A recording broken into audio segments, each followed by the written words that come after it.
themselves and pray and seek my face and turn from their wicked ways, then I will hear from heaven and I will forgive their sin and I will heal their land. Humility, a servitude heart. We have a team from the Philippines, actually 13, 14 kami. And I will make them my example para malaman nyo, para makita nyo how a servitude heart works. This is my mama. She's 71 years old. Nung andun kami sa immigration sa Pilipinas, sabi nila, asawa mo na. So it shows that she is young looking and becoming old. But a servitude heart I find in her. Because for the past 50 years, 50 plus years, married to my father, who is a very difficult person, she stood by him through thick and thin. And now, she's serving as the women's director. Ano di trabaho na? It's just many months. But she kept on being humble. If I will have this person that I will give as an example of a servant's heart, here she is. This is my living proof that a servitude heart is true. Because she has exemplified a servant's heart. She has cried. She has every kind of emotion, but she survived. And she is still serving. And she is still supporting. And now, I am the speaker, she is supporting me. Amen. Amen. This is my mother. An example of a servant's heart. Thank you, Mom. I have another example. Who is married to the ministry. This is Sister Andrea Lomano. She has been with the ministry since 1984. So ilan years na? Wag na kayong mag-ano. So I can tell that she is married to the ministry. She is single until now. Because she is married to the ministry. She serves.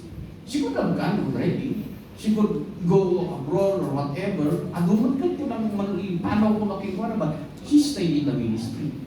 Through hell and high water, she is there. So, that is one example of a servant's heart. Because whatever happens, she's still serving. Whatever they say, she's still serving. If you can do what I can, dito motto na dito eh. If you can do what I can do, then I will be affected by what you say. But since you cannot do anything that I do, then I will not be affected by what you say. This is Ma'am Andrea Locano. Another quick example of a servant's heart. Single. That is Pastora Ernaline Silino. Stand up, Pastor. Single din yan, married to the ministry din yan. Oh, she is now a pastora at Itogon Benguet. She has been serving God in Semirara for 6 years, teaching Bible school. Abot din na amin na. Married to the ministry. Survived the ministry. That is one example of a servant's heart. My father has 2 assistants. One, his right hand, and one, his alter ego. This guy, Pastor Flores Martin, is my father's alter ego. May you please stand.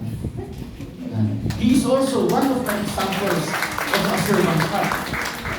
You see, he has 4 churches. He has many things. He's been doing everything. Nag-construction pa lang dahita, at para pa lang dahita, at iwan ka siminto pa lang dahita, even though he is in charge of many churches and has many members.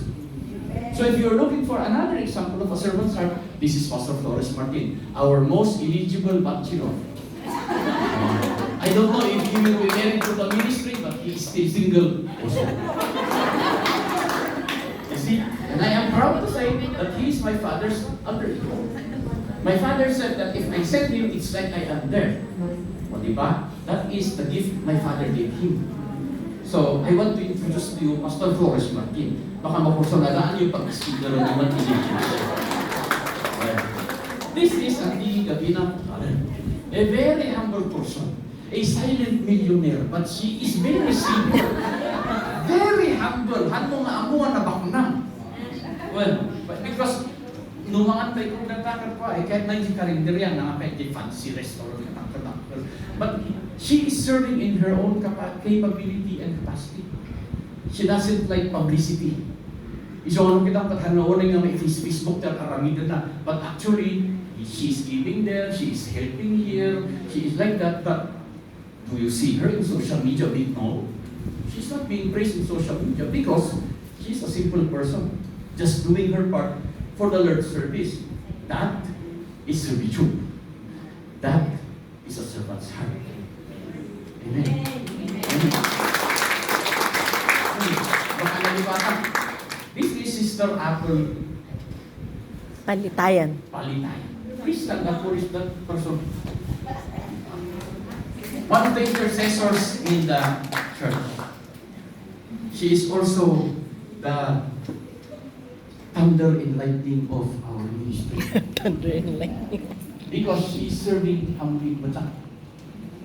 You see, the group that we have today, exactly like Yitima, each of us are serving the Lord in our own capabilities and in our own capacities. Each of us can exemplify what? Say free that I have that. Because the Lord has given me another chance to serve Him. Thank you. So that kami dito. I was looking to preach a long sermon. But the Lord talked to me a while ago, keep it short and sweet. And have everybody pray for everybody. So that the service heart of the people that I just told you, sabi ko nga, sana nga, meron transference of impartation para sumusunod. I don't know if you like that. But I will require the Bethesda people to be prayed for.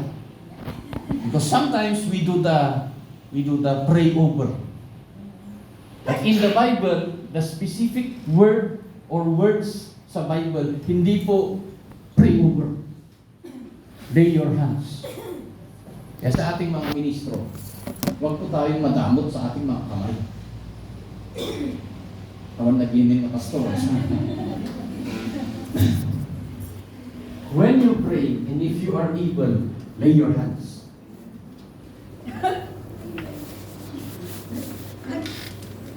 Imot ka, anuhan ka nga, ipagpatay kiima. Hindi yung ano, at least kayo makakaawat, makakaliw. So, hello, I introduced to you several people with the prime example of a humble and a servitude heart.